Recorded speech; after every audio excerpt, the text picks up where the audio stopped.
Alright, here we are in another Stormgate cast. I'm Algorithmor, and this is going to be a game with Aya in the blue Celestial, or possibly Balu, which I don't know, but I've been told that that's what that might say.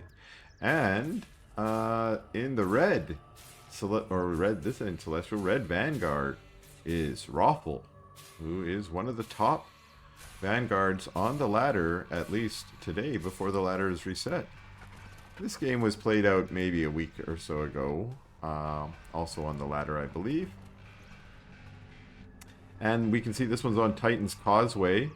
So that last game we just saw was on Lost Hope, and they pretty much split the map, but not like you normally would, like diagonally or something, or vertically or something like that. They just kind of randomly picked which bases. They sort of just threw darts at a board. But at the end, it was Haya who had to say GG and ROFL who took the victory. And I would say that the strategy to go and try and take every base on the map before building a single unit was an interesting strategy. But I think that may have been the losing strategy, or that may have been the reason why Haya was not able to win. But let's see what's going on this game. This is going to be a little bit of a change. So ROFL's opening with a Rax instead. Still going scouts early, but last game opened more economically focused with a command post. And starting to take out the slimes here, while we have, it looks like, 2 arrays into a creation chamber for Haya, which again is a little bit safer Celestial build instead of the 3 array build, and that does allow things like a little bit earlier defense and a little bit earlier creeping, as I understand it. So we do see this Argent and this Sovereign's Watch creeping here. The Scout actually taking some damage from the Sovereign's Watch, which you know, at first glance seems like it might not be good, but it does tank some of that damage and make it harder for Haya to creep this camp, and so it actually is not that bad for your Scout to take some damage like that, as long as you don't lose it. And another reason for that, of course, is there are the healing cabbages out on the map, and as we see here, this Scout is already healed back up. I don't think the Scout wins this fight, even for a low energy Argent, but just trying to be annoying and delaying the capture of this camp. It's actually kind of a close battle, but I do think the Argent wins. Oh, wait until all of his puppy friends show up and they chase him. Oh, look at him trying to run away. There's a Kree. Oh, but there's no rollout yet, and they have to call a Sovereign's Watch. And then we do see that ROFL is able to capture that camp, which is always awful when you're on the defensive and you lose your health camp. It's always awful when ROFL steals your health camp. I'm sure that's a saying out there on the ladder, in the wild, wild ladder. So, looks like ROFL has switched to back creeping a little bit, moved away from his harassment.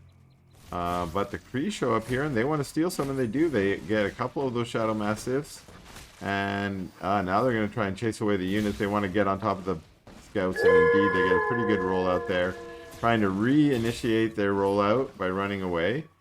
And yeah, so once they get it, they get that splash damage again, and just trying to maximize the damage they can deal with these units. Of course, the Lancers and the Scouts also do bonus damage to the Kree, so there's a lot going on there.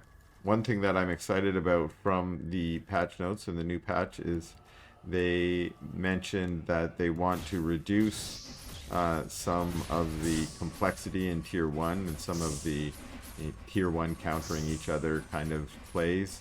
Try and make Tier 1 a little more generic, and then add more of that specific counterplay to higher tiers. And I personally think that that is a great direction to take the design of the game. And I'm interested to see how it plays out. Hopefully it plays out well. And yeah, so at the moment we do see a lot of that bonus damage, you know, And I think we might see them moving away from that. We do see that with some of the changes they've got in the next patch, where some of that bonus damage has been moved to regular damage, and we did see that with the Vector, for instance, in a recent patch as well. Alright, so it looks like we've entered into a creeping phase here.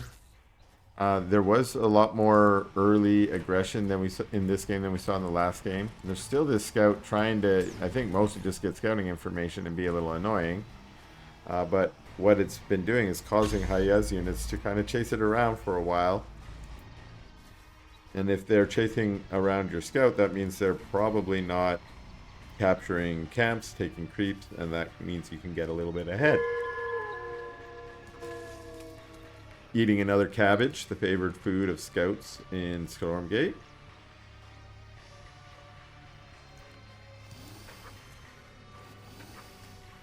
Alright, so we've got hedgehogs or lancers. I kind of like that as an extra play. It's going to be good against the Kree.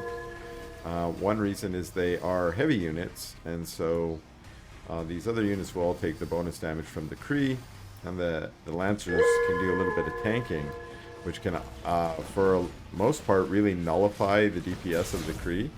Now, if Haya has good control, he's going to want to try and move those Kree onto the scouts and the hedgehogs, and allow the Argents to take out the lancers. And actually, he's getting a pretty good engage so far. All the lancers and the scouts cleaned up. There's a single medtech come, and of course that's going to be here for Nanoswarm. And actually looking pretty good for Haya. Adding some Cabals now. That's going to add those debilitates. We do see a Nanoswarm there on those units. I think it's what made these very low, although they did pick up some of those healing rays from the Arc ship.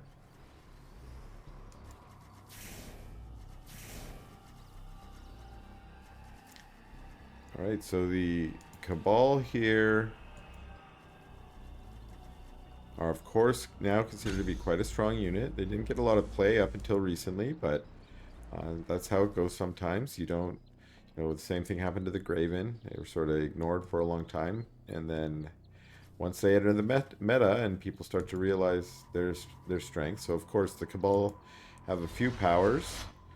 Their Debilitate is their default power, and gives a slow, which itself is a fairly strong power, even without upgrades. And their Adept Training gives them the Gravity Flux, which is quite powerful against air, especially on the autocast, which I think a lot of the community thinks is overtuned. And my favorite is the Mind Shackle. Haven't seen it a lot in competitive 1v1s, but I have seen it in one epic 2v2 where there were mind-shackled helicarriers, and that was exciting to watch. Here's a little bit of mind-shackled trivia. If you're at full energy, you have enough energy to gravity flux a helicarrier and then mind-shackle it. So there you go. A little bit of trivia. Now this is an interesting little attack force. The Sabers, of course, in the back. But it doesn't look super big to me yet. It just, and as we can see from the supply that we're almost at the exact same supply. So as I said this, it doesn't look super big. I go and I look at ROFL's unit. He doesn't have as much either. He's got these hedgehogs. He's almost got too many medtechs here. I feel like they're not great DPS, and they're great for the healing, but I don't know if you need to sort of mass them.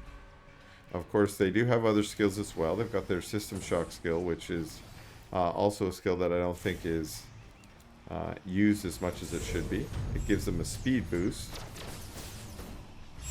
I think we may have just saw it there.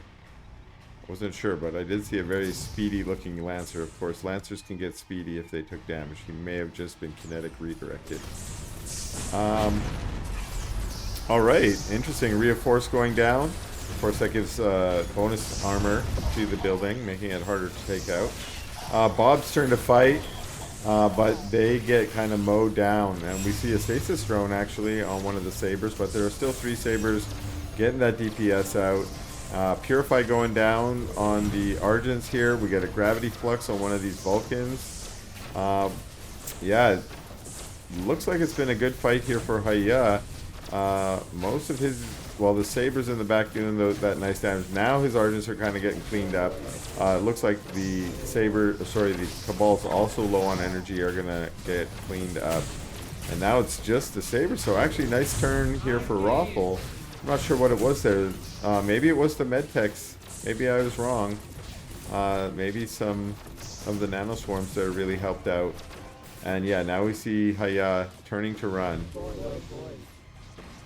And, well, this army's in chase.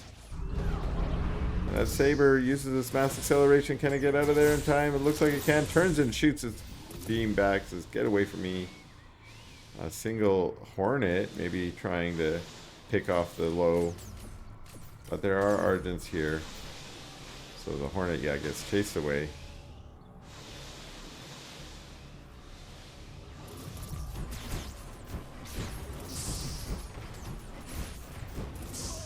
Wow, okay. Back to creeping out this Therium camp here. And the Sabers are healing themselves back up. So they're back up to full. And this force did push them away last time, but it hasn't been able to rebuild up completely. And I think it's these Sabers that, having been preserved, is really the dangerous part. Since Haya really just needs to add some more of the front line, the Argents and the Kree, maybe replace some of the Cabals. But those expensive Sabers were saved, and that means their value was multiplied and extended. And it's back to a little bit of creeping here. Let's take a quick account. We got down to 4 bases, it looks like here, for ROFL. And ROFL is going to move out. Taking an array here on the low ground. There is another one here on the high. Is he going to go try and clear it? And doesn't necessarily see it. Now there is a prism here with a purifier. Now the idea here is the purifier on the high ground kind of hides this mining operation. You can still just see the prism, of course. But here you go, a scout doing what scouts are for. Just go to the high ground. The hedgehogs find all this operation. Didn't fool me, and they're gonna take out the purifier. Medtechs will take out the prism, while a handful of hedgehogs remain. But we see that Haya's gonna try and defend. Now there's a prism. That prism there, sadly, is not long for this world. Oh, maybe he's gonna be left. Maybe it's a peaceful force here. It says, you know, live and let live. Sorry for taking out your base, but you can live. Oh, but here we have the Saber Force on the high ground. This is, of course, a position that Celestials love to get in with their Sabers, with their huge range. And actually, this is a fairly good engage because those Hedgehogs are kind of lined up there. The Sabers are being able to hit more than one. There are nano swarms on them, which are keeping them alive a little bit longer. But yeah, the Sabers are getting some fairly good shots to start out here. But now the Hedgehogs are rushing forward. Now remember, they do the bonus damage against the Sabers. So when they charge in here, they can get a lot of damage done. But we see here, if you just don't have enough DPS, you might end up getting taken out too. So they did manage to maybe halve the Saber count here. But they did have to retreat, and that means the Sabers can return to just nuking this base from the high ground. So it takes out one of those ramparts. And alright, yeah, you might want to now refocus on the Bobs, since that means you can take out a number at a time.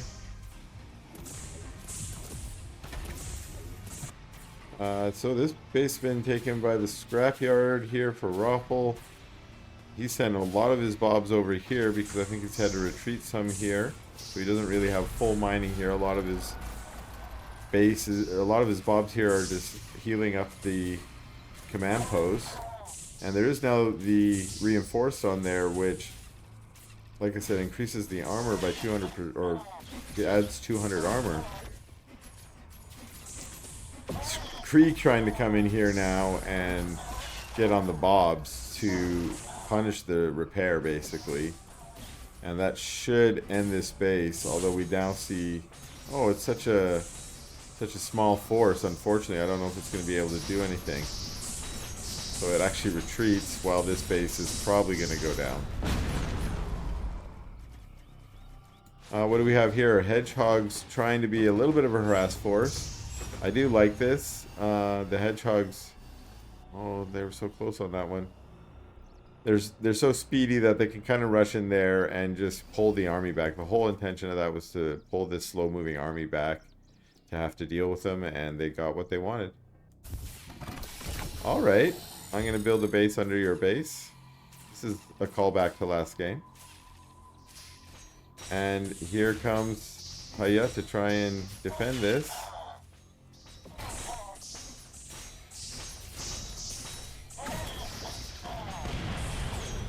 And, well, we got it canceled there. The Bobs try and run, and they do actually get to safety. That's just because these units want to be doing something more effective than chasing down those 4 Bobs, I think. Like maybe engaging here, but oh no, these 4 Sabers get caught out. Oh, sorry, I clicked much further away than I expected I was clicking there.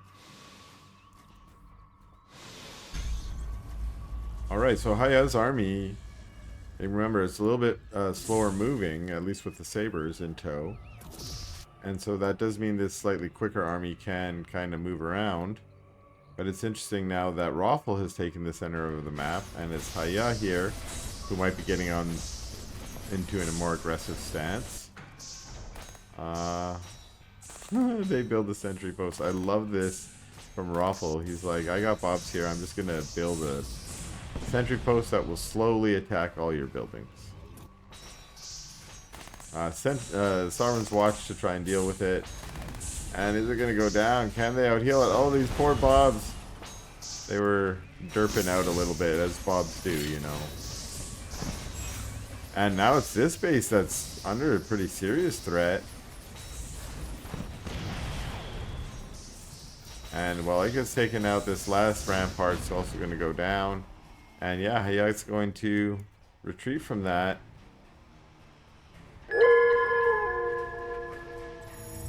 And are they going to engage here by the speed camp?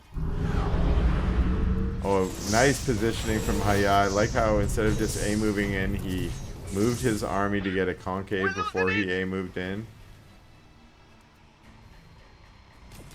Hornets here, once again, just trying to pull the army back. And I think going to do a good job of that. Although they're retreating, they should get into the base.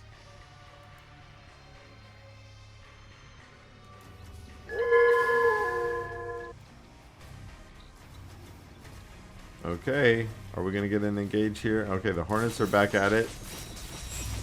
This is what I mean. They need to get in a base and put some pressure on. Take out another Morph Core.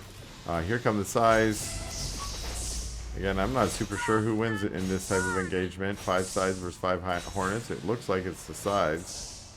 So the Hornets run away. And again, it's just a little bit of do-si-do out here at the center. No one wants to engage. It's about positioning mostly. And those trees there should sure be nice if they got taken out. It would give a little bit more room to fight in. Oh, nice catch of some transferring Bobs. With the rollout Kree, getting some nice kills there. But a terrible place to engage for Haya. I wouldn't want to engage on that ramp. And actually, ROFL says, I'll give you the time to move your slow-moving Sabers all the way up the ramp. Let's fight fair and square on the high ground. And this is a crazy concave here for Haya, but we do see the nano defense bubbles going down from the Sentinels. And those deflect, I believe, 75% of incoming range damage. In particular, this is going to be deflecting a ton of Saber damage. Remember, this army is largely Saber. But the bubbles go down and this army's still up. So that, you know, that did work out fairly well for Haya, who is now sitting on a fairly nice supply lead. So maybe we'll see. Maybe we'll see him pull this one out after losing that last game. And now might be able to clean out this base. Although this could be bad news. This is always a dangerous base to clear because it's in such a choke that while your army's up here on the high ground, it can be cornered like we're seeing here. And now there's absolutely nothing, nowhere for Haya to go, so he kind of has to fight. Now I'm not sure if this is going to be a winning fight for ROFL actually, but he does have this great positioning where he basically has Haya pinned in here. But it's kind of hard to see, but ROFL GG's out, so that's going to be a win, and congrats to Haya.